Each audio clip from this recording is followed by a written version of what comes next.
बिस्मिल्लाहिर्रहमानिर्रहीम। मैं हूं तारिक टुनियो और ये है वॉइस नोट नंबर 18। इस वॉइस नोट में हम आईकेप के 2011 से लेके और लास्ट टाइम तक आने वाले एक फ्रीक्वेंटली रिपीटेड क्वेश्चन की तरफ जा रहे हैं और वो प्रोविजनल और फाइनल एडजस्टमेंट का है। ये वाला टॉपिक 4 दफ़ा पूछा गया है इस ड्यूरेशन में, सितंबर 11, मार्च 15, सितंबर 17 और मार्च 22। चारों दफ़ा जब ये सवाल पूछा गया है वो सेम तरीके से पूछा गया है और रिपीट हो रहा है। पहले हम सितंबर 11 वाला गो थ्रू करेंगे, उसके बाद हम सारे क्वेश्चंस को पहले देख लेते हैं और आखिर में मैं फिर आपको बताऊंगा कि इसका क्या जवाब होगा। पहले क्वेश्चंस। सितंबर 11 में आईकेप ने क्वेश्चन नंबर 7 के पैरा बी के पार्ट 3 में इस सवाल को पूछा है और पैरा बी है कि mister Gohar has recently been registered under sales tax act 1990. He is engaged in export and distribution of consumer products. Before filing the first return, he wishes to obtain advice on the following matters. और फिर जो number 3 है इस पे है, इसको advice चाहिए concept of provisional and final adjustment पे। अब इस सवाल में टोटल 3 सिचुएशंस थी, 8 नंबर थे। इस हिसाब से ये 2.66 मार्क्स बनते हैं। मार्च 15 में फिर ये सवाल है क्वेश्चन नंबर 8 और इसमें पैरा डी।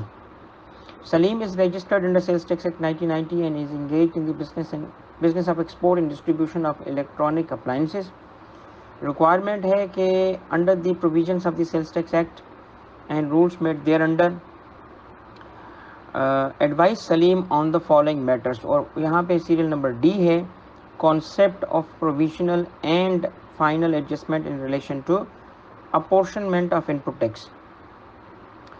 अच्छा, अब ये जो मार्च 15 है ये फिर एग्जैक्ट सेम लैंग्वेज में जो रिपीट हो रहा है 17 और 20 में। 17 में है क्वेश्चन नंबर 7 और वहाँ पे भी डी है। Zubair has recently been registered under sales tax act and you are required to advise him on the following matter. और पैरा डी है concept of provisional and final adjustment in relation to input tax. फिर same चीज़ repeat हो रही है 20 में, March 20 में, under the provisions of sales tax. Question number 7 है, पैरा बी है, under the provisions of sales tax act 1990 rules made thereunder discuss the following concept of provisional and final adjustment in relation to apportionment of input tax. अब basically ये सवाल 4 दफ़ा repeat हुआ है। अच्छा, इस क्वेश्चन में 2 बातें पूछी गई हैं, एक कॉन्सेप्ट ऑफ प्रोविजनल एडजस्टमेंट और उसके बाद फाइनल एडजस्टमेंट, मगर इन रिलेशन टू अपॉर्शनमेंट। अच्छा, अब अपॉर्शनमेंट से रिलेटेड जो कुछ बुनियादी बातें हैं जो आपको उसको लिखनी पड़ेंगी। वेटेज क्वेश्चन का अगर देखा जाए तो तकरीबन सेम है चारों अटैम्प्ट में।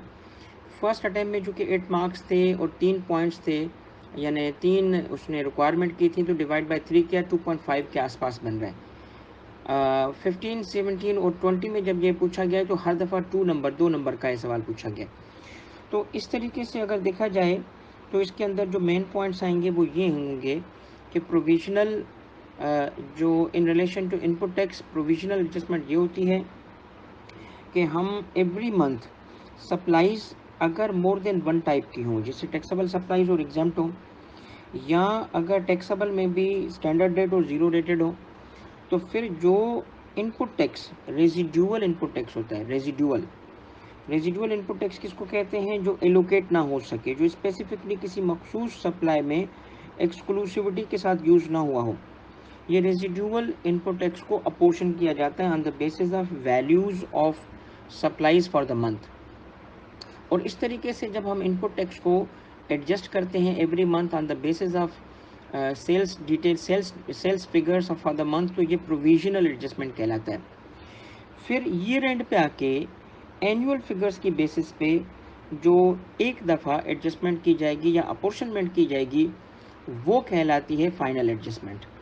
इसका मतलब ये है, थोड़ा कॉन्सेप्ट समझा दूँ, कि जब हम हर मंथ सेल्स करते हैं, जैसे हमने कोई रॉ मटेरियल परचेज़ किया, मशीन परचेज़ की, तो वो उस मंथ जिस मंथ हम परचेज़ करें उस मंथ की सेल्स की बेसिस पे ही अपोर्शन हो जाती है।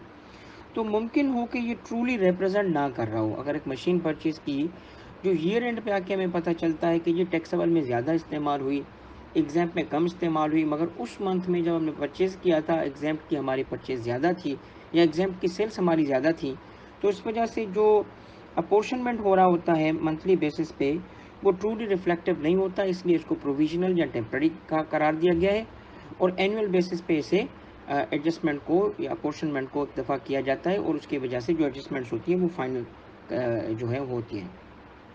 इसमें आखिरी पॉइंट आपको ये लिखना पड़ेगा कि जी इवन जो प्रोविजनल असेसमेंट है उसको स्ट्रिक्टली फॉलो करना पड़ेगा। Wrong application of formula simply because कि वो प्रोविजनल है इज सब्जेक्ट टू पेनल्टी। ठीक है, ये नहीं होगा कि उसको कहा जाए कि प्रोविजनल है तो चलने दें निकलने दें, कहा नहीं, उसको फॉलो करना पड़ेगा। अगर वो उस फार्मूले को फॉलो करेंगे जो हमें लॉ में गिवन है, और क्या है वो फार्मूला कि रेजिडुअरी इनपुट टैक्स रेजिडुअल या residuary input tax multiplied by a particular type, जैसे टैक्सेबल एग्जेम्प्ट या zero rated divided by total sales.